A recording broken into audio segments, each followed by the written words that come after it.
Facebook. I was waiting for more. And then Instagram always like freezes up on me. So I'll get it live as well. We believe in you, Danny. We can do this together, family. Something.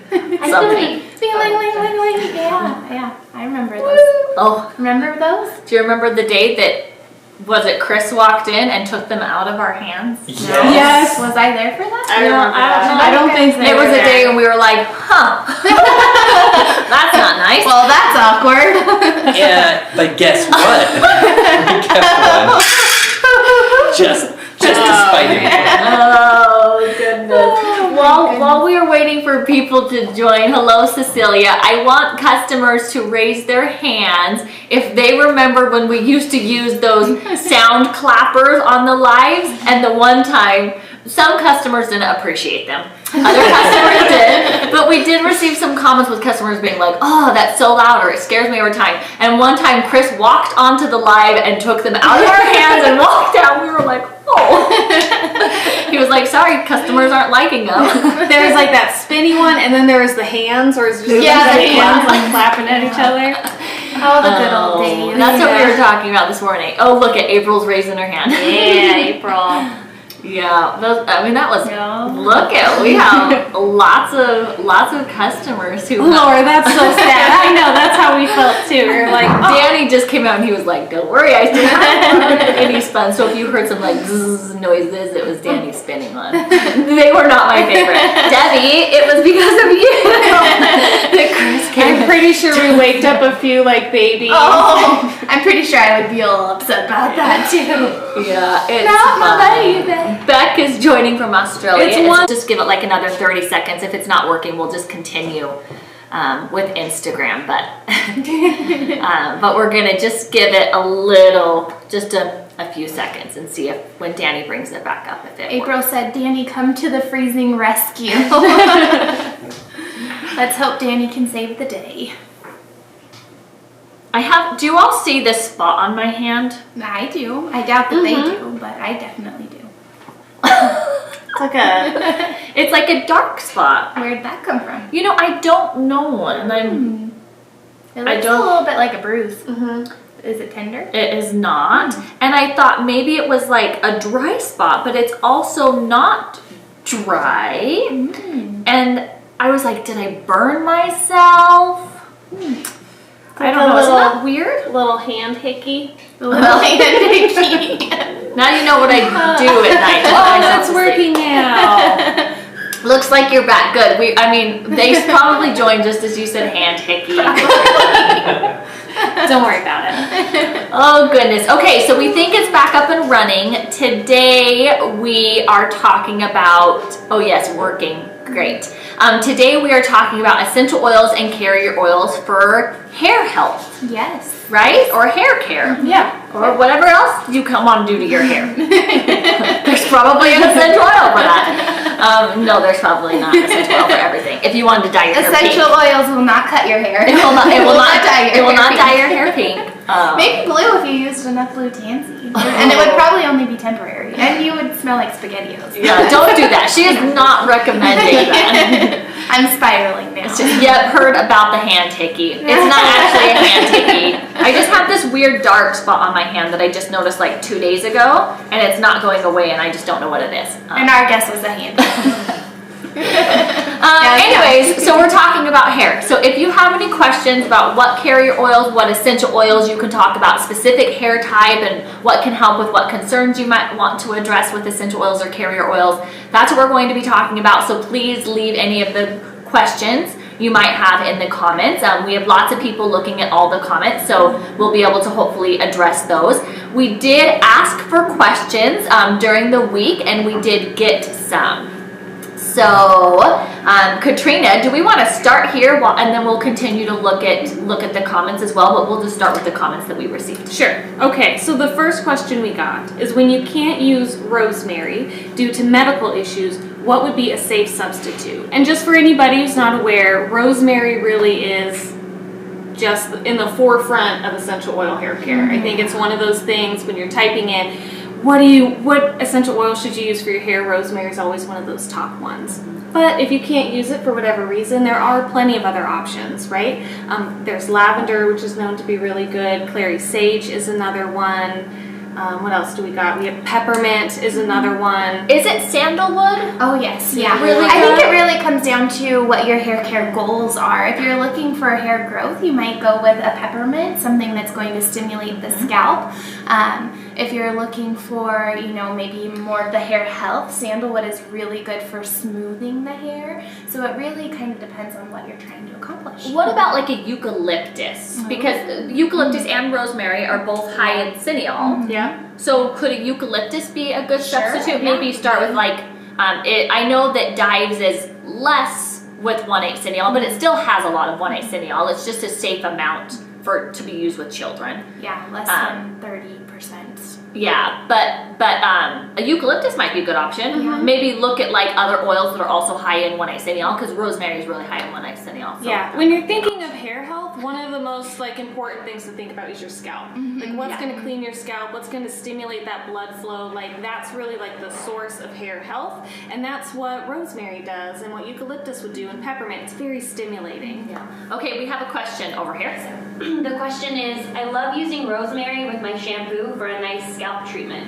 What other oils are helpful with dry scalp? Can I use grapefruit? Yeah, and I love that this question because I'm also seeing this. So that is Jamie, our marketing director, reading Instagram.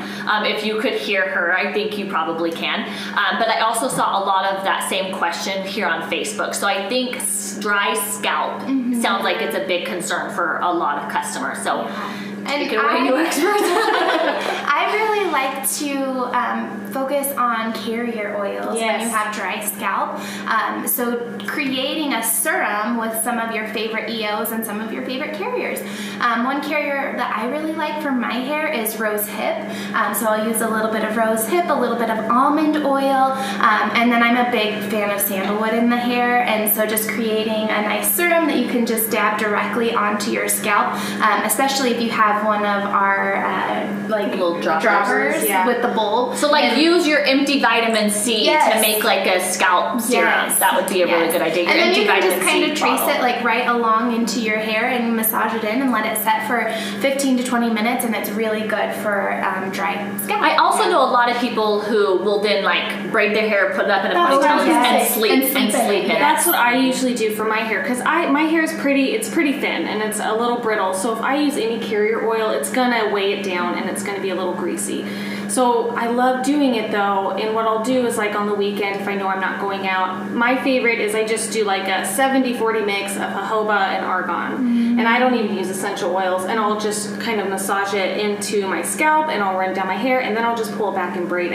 And I'll leave it there all day. So it's getting that moisture all day. Obviously it's a little different if you're wanting to do your hair, if you're wanting to go out, but if you're Probably shouldn't soak it with carrier but oil. if you're just staying home, it's such an easy way to just like nourish your hair all day long, and just putting it in a soft braid and just letting it really soak in there. And the massage part of it is also key to really get it like in there deep in your pores, so that moisture really sets in too. So what about grapefruit? Because that question was wondering about grapefruit, if that would be good for dry scalp. I wouldn't lean towards grapefruit just because it tends to be if you use it with the right carriers, then yes, but I wouldn't think of grapefruit as one that's naturally a moisturizing EO. So I would be using it for something different. And leaning more towards some of your like soothing essential oils, like your lavender, or if you've got, I know a lot of people are talking about itchy scalp. It's really great to use like a peppermint when you have itchy scalp. It's very cooling. Helichrysum might be another one too. That would be really great for that itchiness and help moisturize as well. We have a couple questions about psoriasis and what would be best for psoriasis. Yeah, Tamanu is amazing for psoriasis. I actually, when I was going through getting my aromatherapy certification, one of my case studies was on psoriasis, and it's really complicated being an autoimmune disease. really getting to the root cause.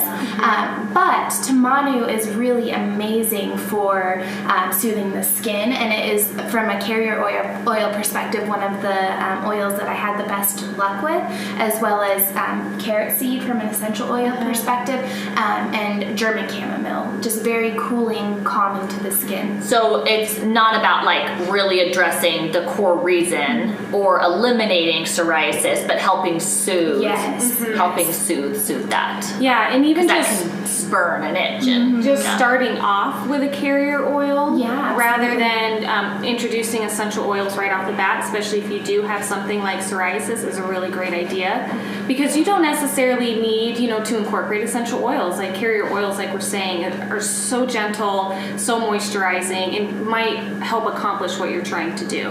Or even add a hydrosol to the mix, right? If you're looking for some of the like cooling properties, a nice like peppermint hydrosol would be really nice.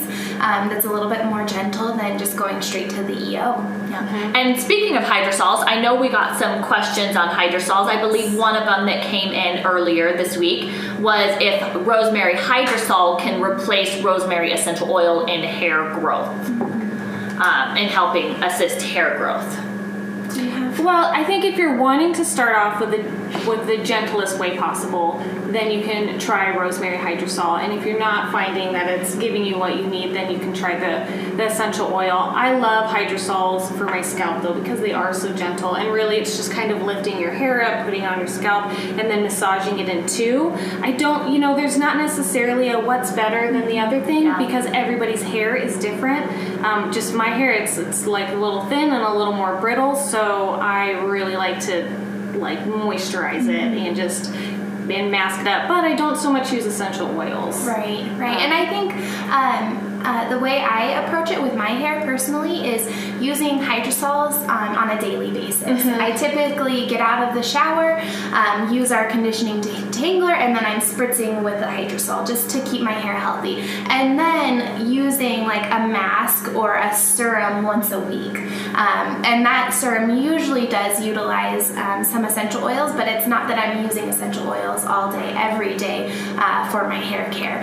Leaning more towards hydrosols on a regular basis and saving EOs for, those special occasions when you really want to target whatever issue you're dealing with. So Jamie, not this Jamie, Jamie on Facebook says, I have to shampoo a bunch of times to remove carrier oils, and it feels like that dries my hair out. Would spritzing with hydrosol help with that? Sure, yeah. And it could also come down to the carrier you're using, Jamie.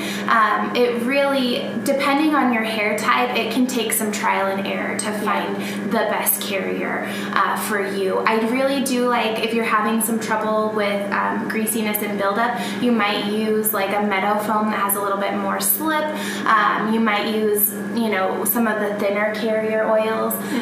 You may use less. A little goes a very, very long way. And I gotta talk about my favorite hair care thing, and it's a scalp brush. Yes. I swear they're just like $5 to $10. They're just a little brush with like silicone, little triangles, and that can help to stimulate your scalp and also kind of open your pores so that your scalp is absorbing more of that oil and less is sitting on your hair. So that might also be something that you kind of want to consider if you're really having a hard time with getting all that oil out, because if you're having to also shampoo repeatedly your hair to get that out, then that's causing another issue, because repeated shampooing is going to also dry your hair and your scalp out.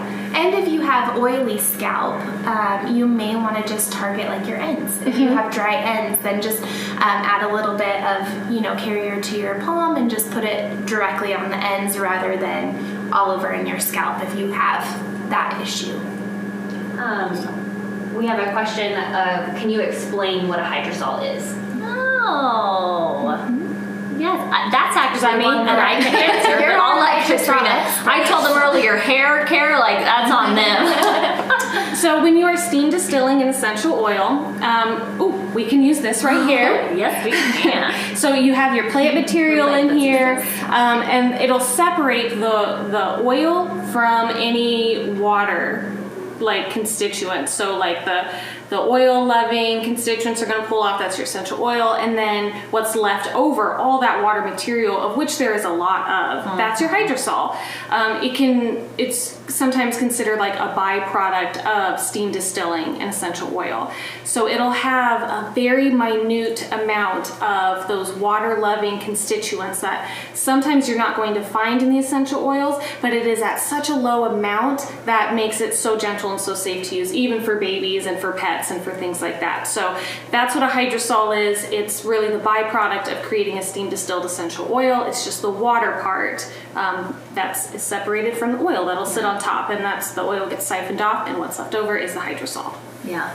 And hydrosols have a lot of the same therapeutic benefits as the essential oil counterpart. They don't necessarily have a scent that is going to align, and I think that's important to remember too, because some of their constituents are different. It's going to change the scent. So sometimes, for me, helichrysum is a big one. I think the hydrosol is a lot woodier and a little mustier smelling than the essential oil, and that's totally normal and expected. It's not apples to apples, so they may have a different aroma, but very similar therapeutic benefits. I think for me, the lavender's a big difference, and I actually prefer the lavender hydrosol. It again is much more woody. Plus, often doesn't the hydrosol use the whole plant material when they're extracting for a hydrosol versus an essential oil is, oftentimes just uses the petals or just uses the leaves, or the hydrosol when they're extracting to distill for a hydrosol, often it's the whole plant material, so you get a lot more of that woodiness from like the stalk of the plant. Yeah,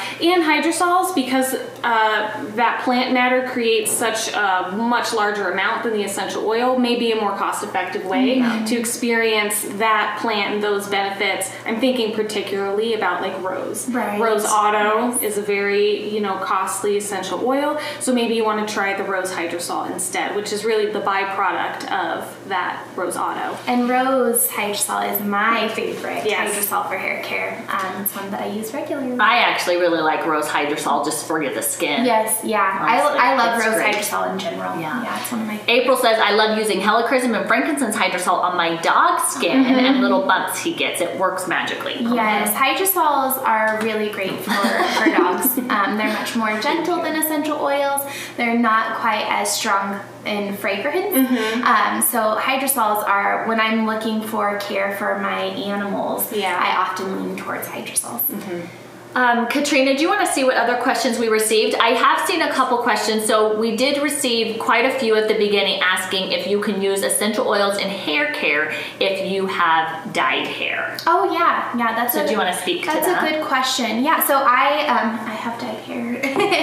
And in fact, we're talking about that before the live started. And I use essential oils, pretty regularly in my hair, and I haven't come across any issues. Of course, it is, dependent, perfect to make sure that there aren't any issues, but I've never come across anything, and I've never come across anyone who has had issues with using essential oils with dyed hair. Yeah.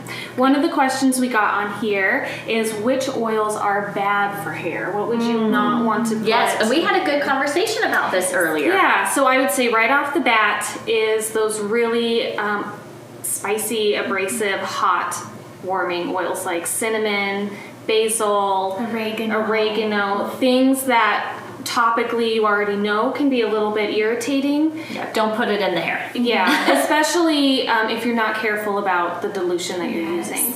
And another category, I guess, that I would kind of recommend caution towards is anything that's phototoxic. And then just be extra mindful if you are wanting to use a phototoxic oil, extra mindful of the dilution that you're using it in. Obviously, burning your scalp is going to really be the antithesis of what you're trying to do. Yeah. So to err on the side of caution, I would try to stay away from those hotter, more abrasive oils and ones that are really susceptible to phototoxicity. Yeah, and I think, I've seen some of the more severe adverse reactions that I've seen to essential oils are when someone is using them in the shower. And it's typically very specific to hot oils. But what happens is that hot water, coming straight down on your head, you can really see some significant. It intensifies the heat of the oils. The yes, and it hot opens water your does. pores.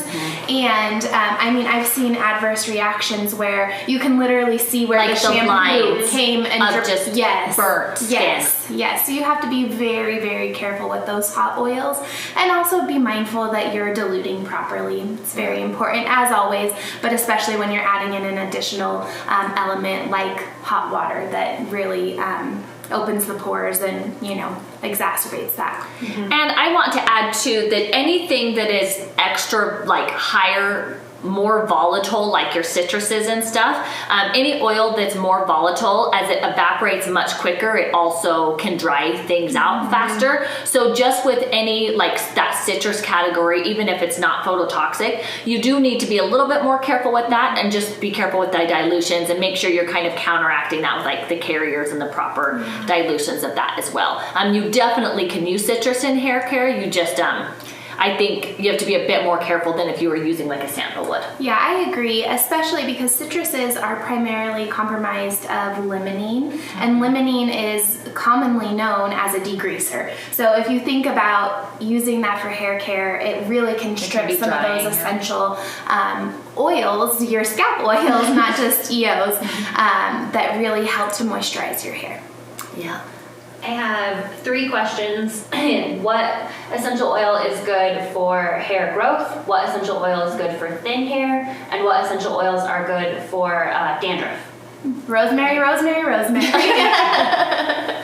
We really did talk about how rosemary is so good for hair care, and for those issues, rosemary is one that is commonly used. But of course, you can look at things like your mints that we were talking about earlier. Some of your like more gentle herbs are going to be really nice. Even lavender is really good for a lot of those issues. Yeah, and especially for thinning hair and hair growth. It's all about scalp care. Yes. And making sure there's a lot of circulation and your scalp is really healthy. So that's really what you want to focus on. And then I would say for thinning hair as well, like if you're trying to thicken it, right, like rosemary is the #1 hands down oil that is known to help with hair growth. It just is, right? Like it is the oil for hair growth.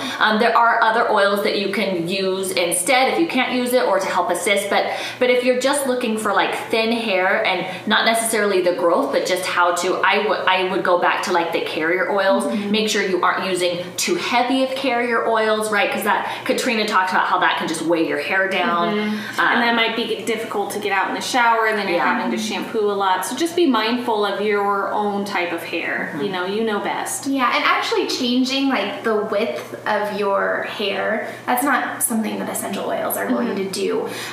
It all comes down to, you know, what we've been talking about, scalp health, making sure that you're choosing the right products to not weigh your hair down, and just being really mindful of that.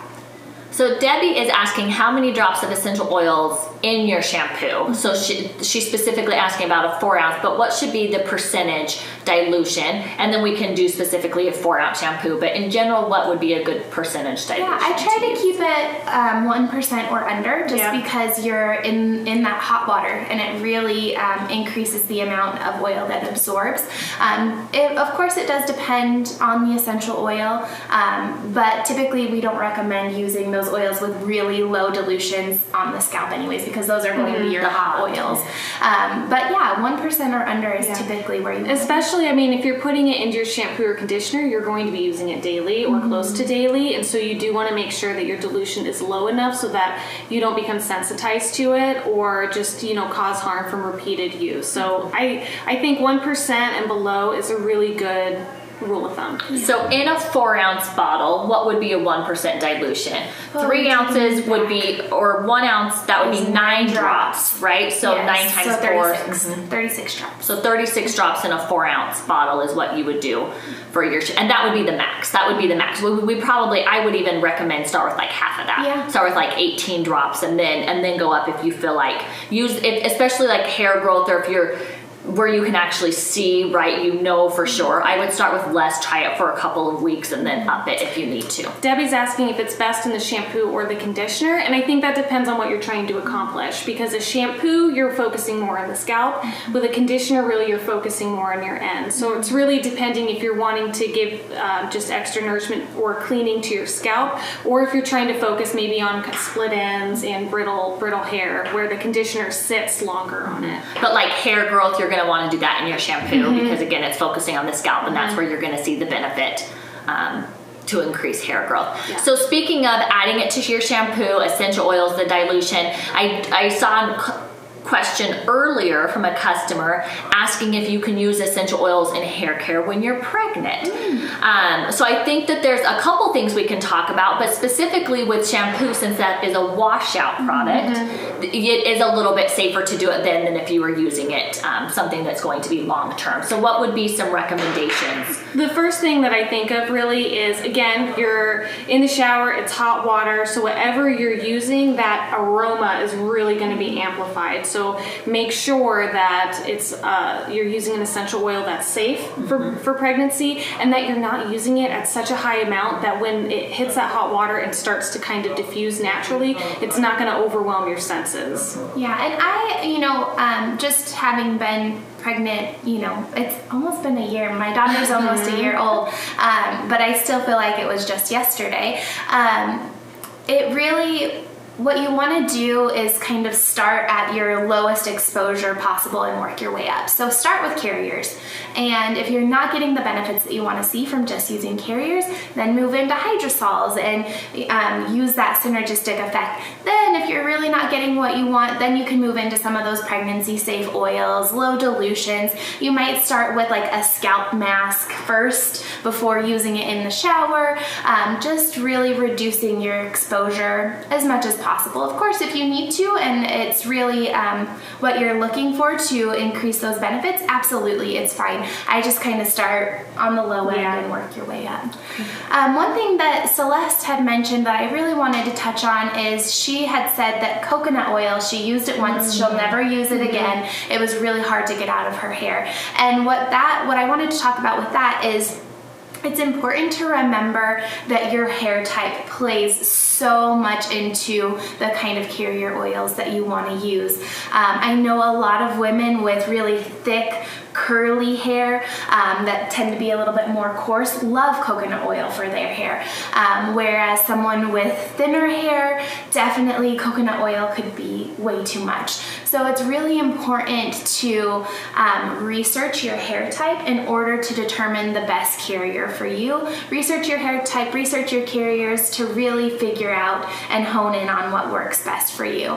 A few years ago, I think some of you know I have naturally curly hair, and I went on this journey of hair care and trying to find the best shampoos, conditioners, carriers, all those things for my hair, and it took so much trial and error. It took about a year to really figure out what products worked best for my hair. And even then, you'll notice that what your hair needs will change depending on the season. So in the summer months, our hair tends to be a little season and the season of life, to be fair. Yes, yeah, very true.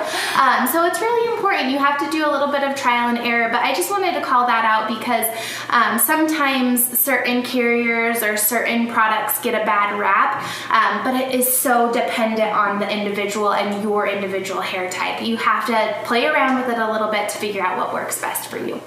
And speaking of carriers, Dorothy is wondering, what is carriers? Oh, that's a good question. It's a fantastic question. We just talk as if everybody knows what we're talking about. Yes. So carrier oils are your fatty oils. So when we say carriers, we mean argan, almond, hemp seed, things like that have those fatty acids that are very oily. Yes. They're oily. Yes. I mean, even the olive oil you use when cooking, that's a carrier oil. Avocado oil, coconut oil, grapeseed oil. Yes, your fatty-based acid or fatty-based carriers that help to dilute your essential oils. Yeah. We have a couple questions about rosemary. Is it safe to use rosemary in to leave in hair oil such as argan or hemp seed oil? Yeah, absolutely. Just make sure that you're diluting properly, and you should be just fine. And then the second question, can you put rosemary at 1% in both shampoo and conditioner? That I would recommend just one. I feel like doing 1% in both your shampoo and conditioner that you're using daily might be a little much. But again, it depends on you and your hair. That's really just kind of how I feel. Yeah, and I mean, it's a lot of exposure, right? You're already getting that rosemary benefit from one or the other. So I would just stick with one or the other, or make sure that you're transitioning it out, right? Use rosemary for a little bit and then switch to something else. So I'm a little confused by this conversation. So I'm just gonna so for me, shampoo and conditioner is a wash out product. So I don't see as much of a concern as I feel like I'm hearing, and maybe it's my misinterpretation, but I feel as a washout product, there's a lot less risk with sensitization. So I get that you're smelling it in the shower, but again, that's a very limited amount of time. It's not like it's diffusing all day, but and your you're pores washing are it out. open, right? And if Sure. I don't know how you guys use your conditioner, but as a curly girl, I leave my conditioner on for a significant amount of time in the shower. And your pores are open. If you're using it all day, every day, it's just good to rotate it out every once in a while. And really, I don't know. I just don't really see much The added benefit. Yeah. And I could see that. I also don't see the added benefit, especially because, like Katrina talked about earlier, when you're using a shampoo versus a conditioner, you're really targeting two different parts of your hair. And so I agree that I don't see the benefit, but I guess that's where I was like, it's a wash off product. And I get that the pores are open, and so you would be taking in more than you would washing your hands like a wash off product, in the sink. But I'm a little confused. Yeah, and I would go back to I would use rosemary in my shampoo because rosemary is great for scalp health. Right. So really, going back to what Katrina talked about earlier, targeting the scalp, making sure that you're getting those stimulating benefits. And then for a conditioner, I would lean more towards a sandalwood or a helichrysum because I do leave my conditioner on for so long, and I am trying to target things like dryness, split ends, things that, I wouldn't necessarily lean towards rosemary for. Yeah. And I want to say too that we're talking about 1%, but I just want to speak from personal experience. 1% rosemary is way too strong for me in the shower because it is that you do have that added intensity of the heat. And I remember using it and I was like, whoa, rosemary. And I have an open shower, there's not a glass door there, and it still felt really overwhelming. So in my shampoo that has rosemary, I use less than half of a percent. Oh, I bet. Just because rosemary, it awakens all of your senses, right? And 1% to me in that hot shower is too much for me. Other essential oils, it's been fine, but for rosemary, I did the 1% and I was like, not doing that again. Yeah. So play around, right? We're doing very generic recommendations, a lot of this, because like Emily's talked about, it's very specific to your hair type, what you're trying to address specifically, and so although 1% I think in general is a good recommendation, for me personally, it's way too strong for rosemary. So I just wanted to add that because I was really like, oh my God, this is really strong. And that was years ago. I've been using rosemary in my shampoo for a long time, and I was like, nah, I'm not gonna do that again. It was too strong. Can you use a small amount of rosemary and another EO? Yeah. Absolutely. Yeah, so when we say 1%, that would be the max combination of all the essential oils. So not 1% of rosemary and then 1% of something else. All of your drops combined, 1% would be the max that we would recommend you use in the shower. Okay, do you want to look at, Katrina, do you want to look at the comments and see if... I've only got questions. That's what I meant. Do you want to look at the questions and see if there's anything on there that we haven't addressed yet? I love this. I'm seeing so many people seeing our lives for the first time in a long time on this live, which That's is awesome. it's really fun. And we're getting so many good comments. And for those of you who might just be joining, because I'm seeing a lot of questions repeated that we've already discussed, we can quickly cover them again, but this live is recorded and it's posted on YouTube, Instagram, and Facebook, so you can always go back and watch it as well, because we will have gone into more depth responses earlier on. But I've seen a couple questions just recently come back and asking about thin hair again. So do we want to address thin hair using essential oils or carrier oils in thin hair? Yeah, so what we talked about earlier is just being really mindful of what carrier oils you're using so that you're not weighing down the hair. Use some of your lighter carriers because that's better for fine hair.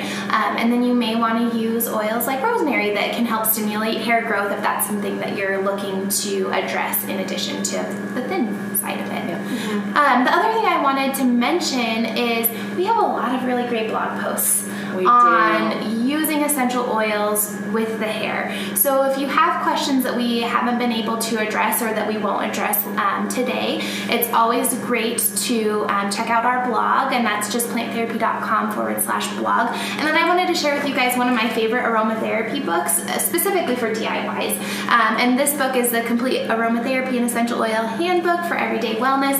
And there is a section in the back that literally just goes very in depth into hair care with essential oils. So this is a really good resource for you guys as well if you're looking for more DIYs. One thing to be mindful of is there aren't always emulsifiers used or preservatives, so if you have questions about that, definitely email RCS or check out our blog where we talk about emulsifiers and preservatives. So we have a question here that we haven't gotten to. It says, I always wanted to ask if witch hazel can be replaced by hydrosols on a hair serum blend, which includes lavender, rosemary, and cedarwood. The timing of that question was great because, sure, yes, you can swap out your hydrosols for witch hazel or your witch hazel for hydrosols, but it's important to remember, depending on your recipe, you will need an emulsifier to help emulsify those essential oils through the product and making it safe for your scalp. The other thing is typically witch hazel, depending on where you buy your witch hazel, it will have alcohol in it to help preserve it. So I would definitely, if you're swapping out to a hydrosol, just make sure that you're storing that in the fridge. And I actually like to use hydrosols over witch hazel because they don't have that alcohol, which is super drying to the scalps. And you also get a lot of the benefits from the constituents that are left behind. Well, I love what Lucy says. She says, I put rosemary on my right eyebrow every night with coconut oil on a mascara brush. Consistent because there was a thin spot. It worked, no thin spot. Then I noticed my left neglected eyebrow has a thin spot. Oh, that is fantastic, Lucy. Yes. Lucy's now uneven in her eyebrows, but it worked, and so you can even them out. It sounds like. That's great. Jacqueline, can you give an example of 1%? This is a question we get a lot. Jacqueline, you are not alone. Just like with what is a carrier oil, we spit out this information because it's what we do every single day, all day long. So we really appreciate our customers asking these questions. So can you give an example of 1%? I always look at my EO labels to see the percentage for dilution, but I still don't quite understand the measurement. Yeah, so 1% dilution is 9 drops of essential oil per ounce. And I believe... Or 3 drops per 10 mil. Yes, and a 10 mil is 2 teaspoons. Yes, I'm remembering that right. Because a 5 mil is 1 teaspoon. An ounce is 3 tablespoons. Yes.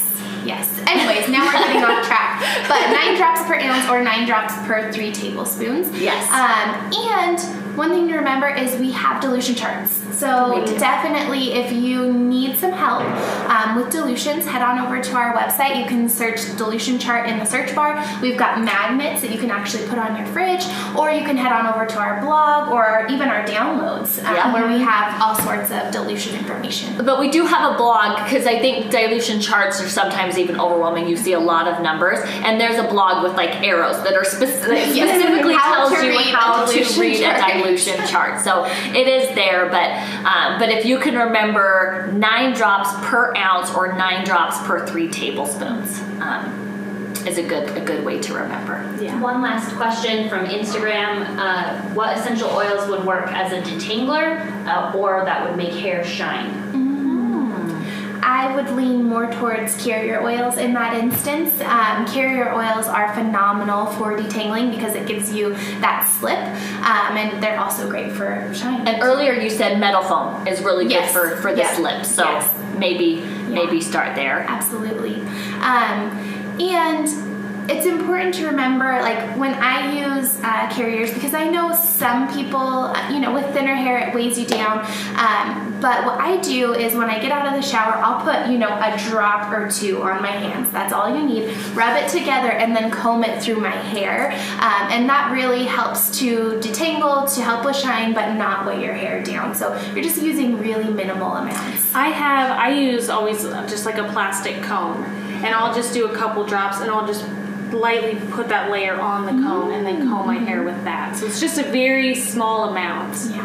I do, and lots of people, if they have, like, we'll put it in a spray bottle, they'll spray their brush too. Yeah, And then just absolutely. use their brush. Yes, you do need a very, very tiny amount. Kathy says rose hydrosol works as a detangler. I love it as a detangler. Yeah, absolutely. And that's one of the reasons I use rose hydrosol so often for detangling, because as a person with curly hair, my hair is a little crazy after the shower, you guys. It gets a little matted, and it's just really helpful to use things like your rose hydrosol, carrier oils. I would not have thought of the hydrosol to help as a detangler. Yeah. So I think that is really good to know. And then I've seen 2 comments with customers asking if we will come out with an unscented detangler spray. Our detangler spray is amazing. Often when we see the negative reviews and we talk with the customer, we realize they've been using too much of it. So start with so little of it because it goes such a long ways. But it is amazing, and we appreciate that feedback of wanting an unscented one, although it smells like creamsicles a little bit. And you might even spray Orange heaven. you might even spray your detangler on your brush, like Yeah. we were talking about, so that it's not, too heavy, especially if you have thinner hair. Okay, the last thing that I want to talk about is customers keep bringing up the hydrosols out of stock. So I just feel like that needs to be addressed. Unfortunately, we have seen a lot of growth, not good growth in our hydrosols, which is why you're seeing a lot of them out of stock, and we are trying to address that. And I don't know if one of these two want to talk about, like, when should we start to see hydrosols coming back in stock? Like, what is that looking like? Because there are quite a few hydrosols that are out of stock right now. Yeah, so Katrina has been working really closely with Bradley on getting our hydrosols back into stock. And what that looks like is we're really wanting to add a very natural preservative to help extend the shelf life of the product.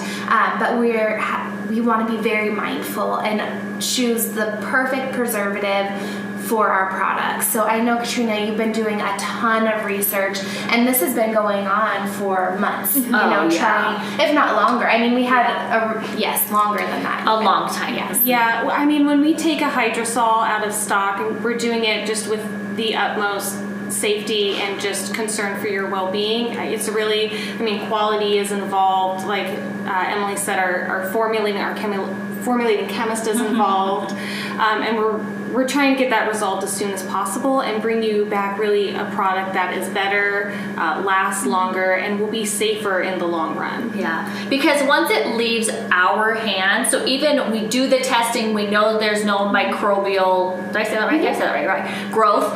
Once it leaves our hands, we'll have customers be like, I've had it for a year and, I don't see any growth in it. Is it safe to use? And we don't know the answers. You don't know the answer unless you're testing it again. And you don't want to mess around with mold, right? You don't want to mess around with that microbial growth. And so once it leaves our hands, then it's like, we can't tell the customer if it's good or not, right? And so it's just not something we want to really mess with. The hydrosols that we have sitting here, we do microbial testing and regular pH testing to make sure that there's no variance, so that when it does leave our facility, it is safe to use. Unfortunately, that's kind of where we can't ensure the safety for every customer, depending on how they store it, how they use it. If anything gets inside the container, I think like a lot of times what I used to do really before I got educated with this is I would take like a cotton pad, I'd put it on the end of my hydrosol bottle, dump it out, and then use it. Every time you do that, you have the potential to introduce something new to that hydrosol. And because it is a water product and primarily based of water, it's just very easy to set off. It's very unstable, and that's what we're trying to resolve. Yeah. And one thing, I'm glad Christine brought this up. She says, oh no, I've been using your hydrosols for years and they live in the fridge.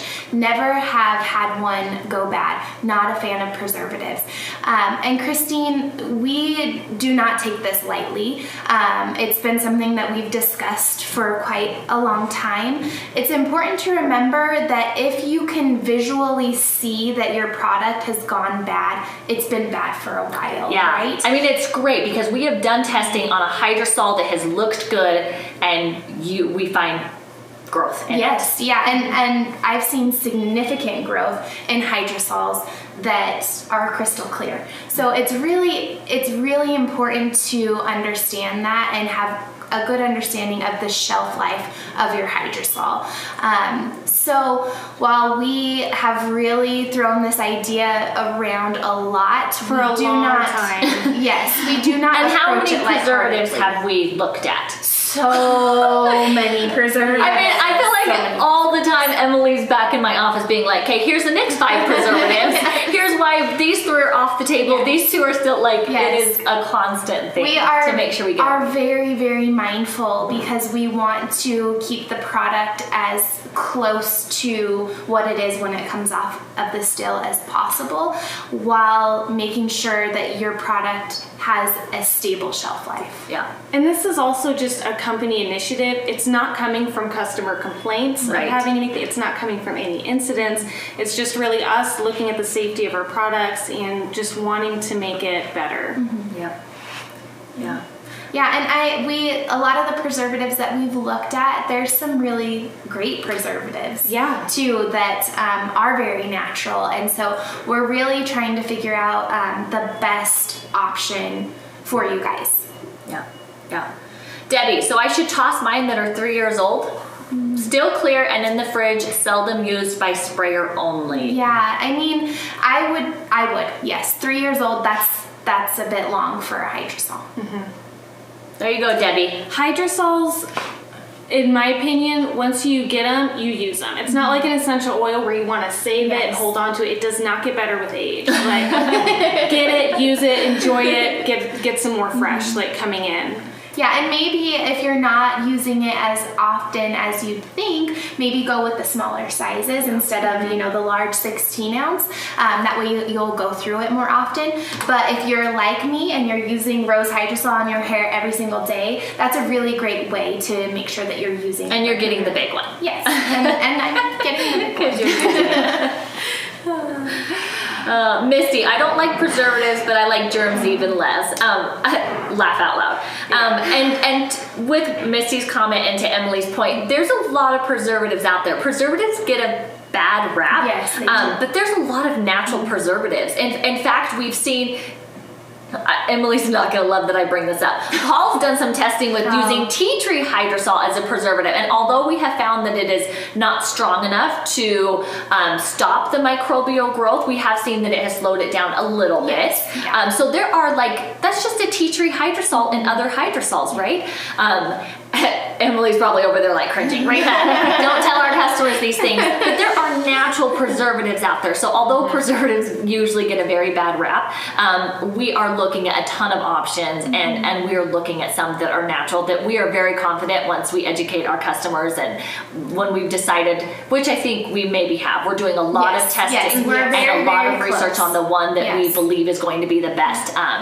But we feel very confident that our customers are going to be okay. Yeah, and I think it's important. Preservatives, like you mentioned, Rita, they get such a bad rap. But there are very good preservatives out there, and they keep you safe. Yeah. And they keep your product stable. So you have to weigh the pros and the cons, and that's what we've spent so much time doing, is really weighing the pros and the cons. And when we develop a product, one of our pillars of development is safety. Yeah. we 100% want to make sure that your products are safe. And so we are going to lean into that pillar when it comes to this. Yeah. So we started talking about hair care, and we are ending talking about preservatives. That's like, Which we are also, or personally, I'm very passionate about, so we could talk a long time about preservatives. Celeste says, don't some products use rosemary as a preservative? And yes, there is a rosemary extract in some formulations can work as an effective preservative. Yeah, and it's, we could maybe do a whole show on preservatives, but one thing I wanted to mention is it's a very complicated dance, right? because one preservative won't work with Yes, you can't just say like, oh, this is the preservative I love, I'm going to use it. There's so much that comes into play. What kind of product it is, what is the pH, how shelf stable you need it to be. Can you add in another ingredient to boost the preservation or preservative effects? So it's not as simple as like, yes, we would love to use rosemary as our preservative.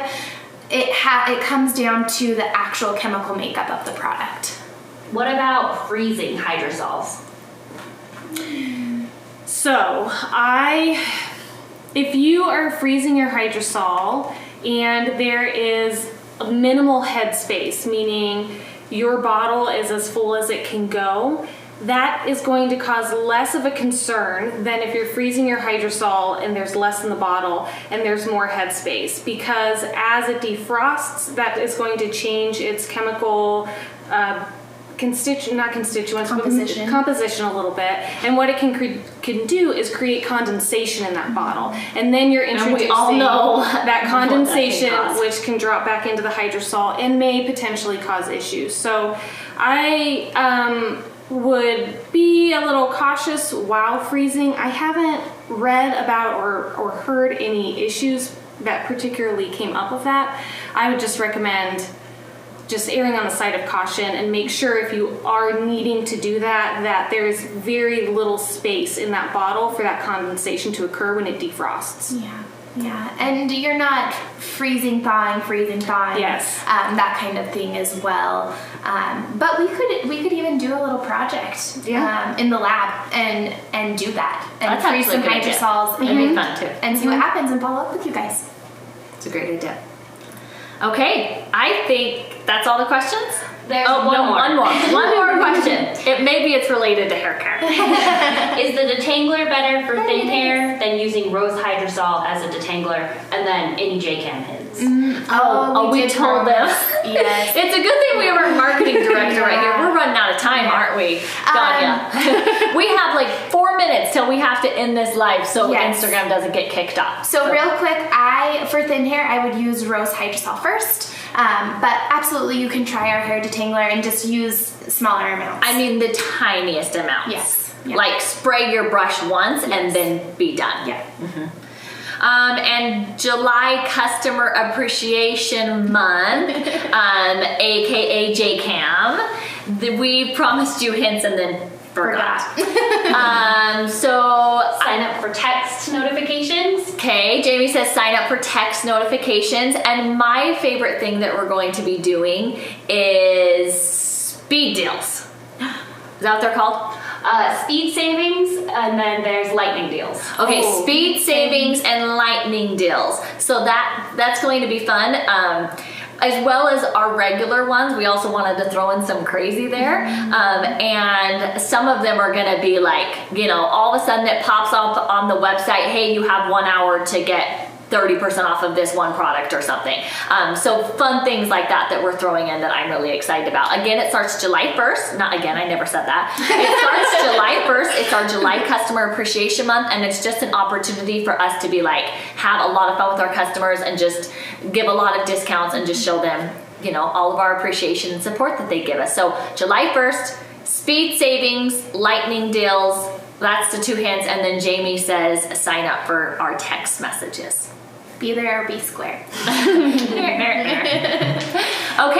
that's all. Thank you for joining us to learn about using essential oils and carriers in hair care, and join us again maybe to talk about preservatives, because apparently that's a question we're getting a lot of. We'll have to have Bradley here. Yes. That's going to help us out. No, it's not going to be me. Have an amazing weekend. Thank you for joining, and we'll see you next time. Bye.